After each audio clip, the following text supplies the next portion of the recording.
छोकर जी का, तो लगेगा यार दो आदमी कह डाले हो जाएंगे, ले भाई तो संजय का बना दिया तो पहले ही विदा, तो ये बड़ी भारी दिक्कत वाली बात। मोदी ने देश को 10 सालों में इतना सम्मान दिलाया है जो कांग्रेस ने 70 सालों में नहीं दिलाया।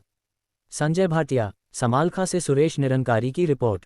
प्रधानमंत्री नरेंद्र मोदी ने देश को दुनिया में 10 सालों में इतना सम्मान दिलाया है जो कांग्रेस 70 सालों में भी नहीं दिला पाए।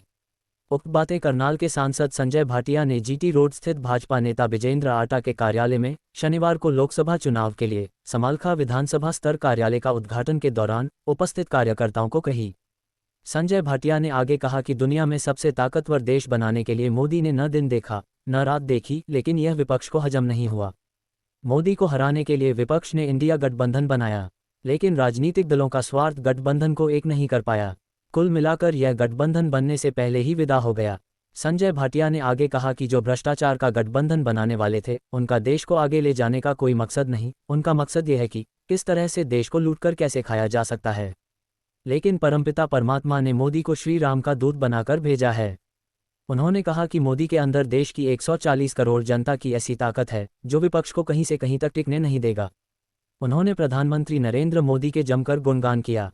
इस मौके पर भाजपा नेता विजेंद्र आटा, प्रदेश कार्यकारिणी के सदस्य संजय छोकर, शहरी अध्यक्ष नरेश कौशिक, जाट धर्मार्थ सभा के जिला प्रधान सुभाष कुहाड, भाजपा जिला महामंत्री कृष्ण छोकर, सुप्रसिद्ध समाजसेवी जगपाल जौरासी, राजेश पवार, भाजपा नेता विजेंद्र आटा, भाजपा जिला महामंत्री कृष्ण छोकर, नगर पालिका के पूर्व वाइस चेयरमैन सुनील शर्मा, पार्षद रेणु धीमान, भाजपा शहरी महिला अध्यक्ष शीतल नेगी, पार्षद अनिल कालीरमन, जगदीश कलीरामना, नगर पालिका के अध्यक्ष अशोक कुच्छल, रामभतेरी रावल, ऋषिपाल रावल सहित हजारों कार्यकर्ता मौजूद थे। छोकर जी का, तो लगेगा यार दो आदमी कह डाले हो जाएंगे, ले भाई तो संजय का बना दिया तो पहले ही विदा, तो ये बड़ी भारी दिक्कत वाली बात। तो इसलिए सोच के विजेंद्र भाई का दफ्तर बना। फिर मैंने विजेंद्र भाई को खुद फोन करा, मैं कहा मेरा आज नगर सरकार का पानीपत के अंदर, तो मैंने कहा भी मैं विजेंद्र जी आप वाले दफ्तर में आऊंगा। तो मैंने इनको ये कह के खुद कह के, और दूसरी और सुन लो, मैं सबका नाम भी ले सकता हूँ, सब प्रमुख लोग बैठे हैं। पहले तो मैं भाई बधाई दूंगा पहले कृष्ण छोकर को और भाई सतवीर को। ये दो शादियां समालखा में ऐसी हुई हैं और खास तौर पे गुजरों में ऐसी हुई हैं जो आज इन्होंने नई परंपरा शुरू कर दी। नहीं तो हम सुनते थे वो 250 करोड़ में हुई, वो 200 करोड़ चर्चा चलती थी। मैं अभी वेस्टर्न यूपी, अगर आपने अभी तक अपने न्यूज़ चैनल जनहित की आवाज़ को सब्सक्राइब नहीं किए हैं तो कृपया सब्सक्राइब कर बेल आइकॉन दबाएं। साथ ही सभी प्रकार की खबरें और विज्ञापन के लिए संपर्क करें स्थानीय संपादक सुरेश निरंकारी, फ़ोन नंबर 9813045118। जनहित की आवाज़ न्यूज़ चैनल को देखने के लिए आप सभी का धन्यवाद। संपादक लोकेश झा, फ़ोन नंबर 8222903098। 101 रख के बाकी संगठन जो है कोई शानदार नहीं, तो उधर सोशल मीडिया पे सारी बात करती है, तो बड़ी अच्छी बात है। दूसरी बात, मेरे से पहले दो बोल रहे थे, ऋषिपाल हमारा बड़ा सादा भाई है, इब्राहिम बतेरी बाद में लड़ी हो मत मेरे थे। ये जो ऋषिपाल जी खड़े हो जाते सरे बड़े सादा है, राजनीति समझता नहीं है। जो आदमी पूछ रहा था ना आपसे भी टिकट किसको मिलेगी, वो टिकट की चाड़ा कम थी, उसके मन में आपकी जानने में तू किस तरफ है, तू किसकी टिकट चाहे तू अपनी बता।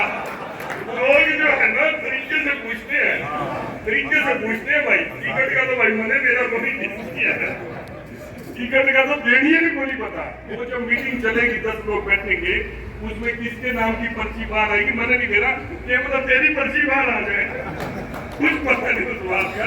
जब मेरे को मिली पिछली बार टिकट, दूर दूर तक मेरा जिक्रा को नहीं था, मेरा कोई जिक्र थोड़ी था, मैं तो किसी और की सिफारिश करता हूँ, इसने दे दो बड़ी आई है, ये सीट काट देगा। अब वो पार्टी ले रहा ना, इसकी सोच रही है अगले दिन छुआ रहा है, तो ये कुछ पता नहीं चलता।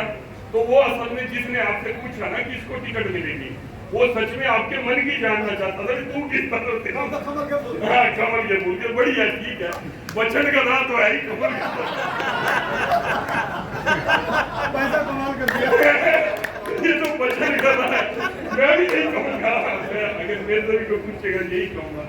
तो अच्छा संजय नहीं सुनो, मुझे भी नहीं पता कसम से, तो हंस खेल में बुजुर्ग बैठे हैं, इनका आशीर्वाद लेने माता बहना बैठी है। तो संजय भाई, संजय छोकर थोड़ा इसका तजर्बा अपना कांग्रेस वाला, इसलिए हमने सीधा कहा मैंने तो कह दिया। तो भाई हमारे भी सुनो, जहाँ कमल का फूल है वो संजय संजय भाटिया है और संजय भाटिया खड़ा तो कम कोई इसमें कोई ये तो नाम फिलिंग द ब्लैंक्स है, किसी का नाम बदलो। असल बात ये है, मैं कहता हूँ मेरे जीवन में 10 कमियां होंगी, मेरी कार्यशैली में 10 कमियां रही होंगी, लेकिन आज जो वोट का फैसला है ना, आज किसी व्यक्ति के ऊपर नहीं है, आज कोई संजय भाटिया हो जाए, कोई और हो जाए, आज फैसला यह है कि हमारे देश के भले में क्या चीज। ऐसा नहीं है कि हमारा विरोधी कमजोर है, हम ये आसान माने कि हम उससे भी ज्यादा वोट से जीतेंगे। इसमें थोड़ा सा इंकार भी आ जाता है, इंकार वाली बात नहीं है। जो हमारे विरोधी हैं, हम क्योंकि ताकत में ज्यादा हो गए, हमें आपस में सूर मिलाना ही सबसे बड़ा चैलेंज है। हमारा आपस में सूर नहीं मिलता। जहाँ वो फलाना खड़ा, मेरे को स्टेज पे नहीं चढ़ाया जी, मेरे को बिठाया नहीं जी, मेरा ये नहीं करा जी, मेरा नाम नहीं लिया जी, संजय भाटिया बोलने लगा तो भाई राजेंद्र जी बैठे, राजेंद्र जलवाना बैठे, सुरेंद्र भाई बैठे,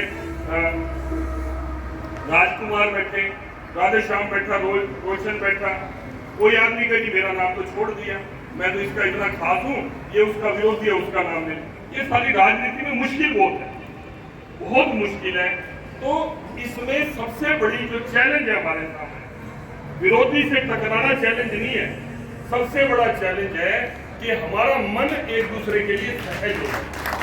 सबसे बड़ा चैलेंज ये है। बात आने की तो तब बाद में पड़ेगी, पहले हम अपना मन एक कर दे, कोई बात नहीं भाई, ये मुद्दा मेरा नहीं है। अब जगदीश रमन का मुद्दा नहीं है, ये मुद्दा देश के भले में क्या चीज है। प्रताप कहे कि मैं तो बहुत पुराना हूँ जी, जगदीश रमन मेरे बाद में आया, फलाना मेरे बाद में आया, सुभाष कहे जी मैं सबसे ज्यादा काम करता हूँ जी, सब अपनी अपनी। लेकिन ये सारी चीजें मैं जो है ना, मैं ये मारनी पड़ेगी, ये मारनी पड़ेगी। और ये जो सोच है, अभी देखो मंजीत बैठा है यहाँ, ये एक सोच बड़ी अच्छी है। इसको लगा मेरा सीनियर है, मेरा चेयरमैन है अशोक कुच्छन, अपनी कुर्सी छोड़, ये ना भी छोड़ता इस पे कोई मुकदमा थोड़ी था। मंजीत अगर अपनी कुर्सी ना भी छोड़ता, इस पे मुकदमा थोड़ी था। लेकिन एक भाव है, नगर पालिका का हमारा चेयरमैन है, बीजेपी का चेयरमैन है, सम्मानित है, प्रथम नागरिक है, अपनी कुर्सी छोड़ के इसको देना। अगर ये भाव हम सब बीजेपी के कार्यकर्ताओं के अंदर रहेगा तो पार्टी भी ताकतवर बनेगी। जो हमारे विरोधी हैं, जिनसे हम झगड़ा करें, वो देखो आपस में पश्चिम बंगाल के अंदर सबसे पहले एक उदाहरण दूंगा स्टेट का, सबसे पहले कम्युनिस्ट पार्टी का राज था, ज्योति बसु का राज था, उसने कांग्रेस के लोगों के कत्ल करे, कत्ल मर्डर करे, आदमी मार दिए, औरतें मार दी, उसका राज खत्म हुआ। कांग्रेस ने, क्योंकि केंद्र की राजनीति थी, समझौता बसु से करते थे, ममता बनर्जी कांग्रेस से टूट गई। ममता बनर्जी ने कहा कि कांग्रेस की राजनीति ठीक नहीं है, मैं ज्योति बसु से मैं झगड़ा करूंगी। उसने तृणमूल कांग्रेस बनाई, तृणमूल कांग्रेस के लोगों के भी कत्ल हुए, तृणमूल कांग्रेस ताकत में आ गई।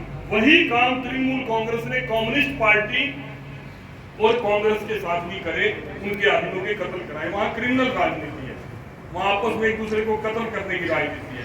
अब वो तीनों मिल गए, मोदी के डर में तीनों मिल गए, जिनके आपस में कत्ल हो गए, जिनके आपस में मर्डर हो गए, भाई साइड से करने वो आंख नहीं मिलती ना, मजा नहीं आता। अब जिनके आपस में कत्ल हो गए, वो अब मोदी के डर से तीनों।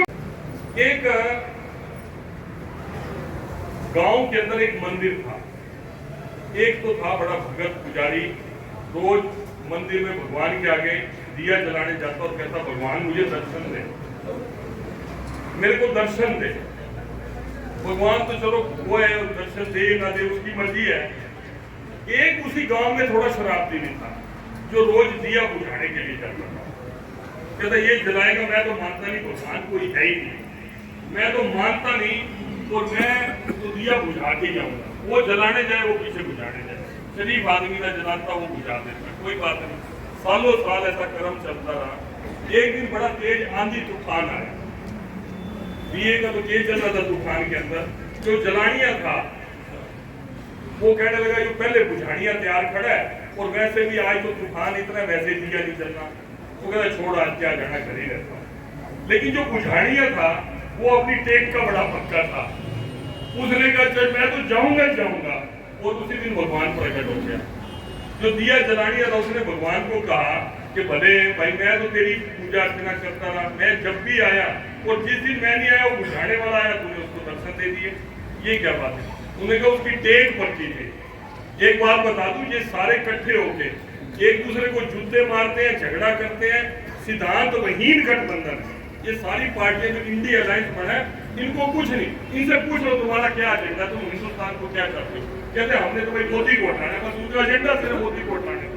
भाई मोदी का कोई ऐसा काम बता दो जिसने गलत करा, वो काम बता दो। आज तक कोई काम नहीं बता पाया।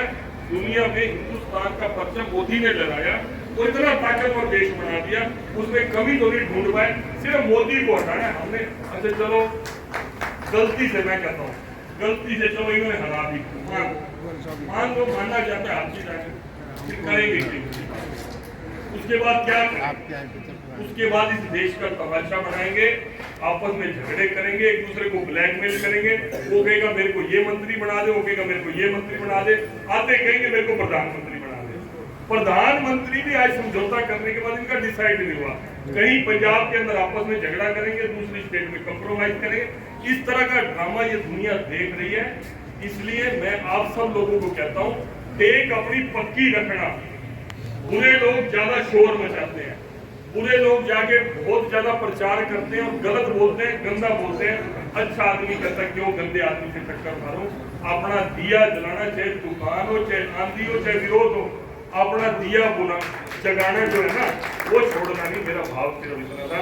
तो एक बात जो मेरी बात से सहमत है, चाहे वो खड़े हैं रुक जाओ, चाहे पानी पिला रहे हैं, चाहे पीछे हुक्का पी रहे हैं, अगर मेरी आवाज वहां तक जा रही है, नहीं जा रही तो बात अलग है, जा रही है तो प्रवीण भाई दोनों हाथ लेके एक संकल्प लेना, भारत माता की जय का। रुक जा प्रवीण, तेरे एकड़े से कोई काम चल रहा है, तेरे एकड़े से काम चलता हो तो भी आड़े दफ्तर खोलने की जरूरत कोई नहीं, तो खोलने। तो भाई मैं अपनी जो भावना है, मेरे को लगता है कि देश के भले में मोदी है। जहां तक मेरी पार बसाएगी, चाहे 4 आदमी तक बसाए, चाहे 400 तक बसाए, मैं सबको जरूर समझाऊंगा कोई देश के भले में मोदी है, मोदी ने लेके आओ। और जो मेरी बात से सहमत हो, एक आता वो हो सकता है बजिंदर भाई के लिहाज में भी बैठा हो, उन्होंने कहा तू कड़े बीजेपी आने में फंसा दिया मेरे को, एक आता कह भी सके भाई मैं तो कोई था, मैंने फंसा दिया लिहाज में, तो भाई उसकी तो छूट है, वो तो चाहे जय बोले ना जय बोले। लेकिन जिसको लगता है मोदी इस देश के भले में है, चाहे मेरी माता बैठी है, चाहे मेरी बहन बैठी है, चाहे बेटी बैठी है, चाहे मेरी मुस्लिम बहनें भी बैठी हैं, अगर आपको लगता है मुस्लिम बहनें बैठी हैं बीच के अंदर, प्रभाकर भाई जो भला मोदी ने आज इतने साल कांग्रेस को वोट देने के बाद भी जो कांग्रेस पार्टी ने भला नहीं करा, जो हमारी मुस्लिम बेटियों का और बहनों का भला मोदी ने कर दिया, कोई कर नहीं सकता था ये बात। तो भाई जो मेरी बात से सहमत हो, तो एक बार भाई मैं तो कति मोदी के हक में अपनी बात करूंगा, लोगों को समझाऊंगा, आगे परमात्मा की मर्जी है। तो संजय भाई सारे के जो मेरे साथी बैठे हैं, एक बार भारत माता की जय दोनों हाथ उठा के, मेरे एक हाथ में माइक है, मैं भी दोनों हाथ उठाऊंगा। भारत माता की एक बार ताली भाई हुक्के वालों के लिए भी बजाओ, अगलों ने भी हुक्का छोड़ के भारत माता की जय बोलती है। अगर आपने अभी तक अपने न्यूज़ चैनल जनहित की आवाज़ को सब्सक्राइब नहीं किए हैं तो कृपया सब्सक्राइब कर बेल आइकॉन दबाएं। साथ ही सभी प्रकार की खबरें और विज्ञापन के लिए संपर्क करें स्थानीय संपादक सुरेश निरंकारी, फ़ोन नंबर 9813045118। जनहित की आवाज़ न्यूज़ चैनल को देखने के लिए आप सभी का धन्यवाद। संपादक लोकेश झा, फ़ोन नंबर 8222903098।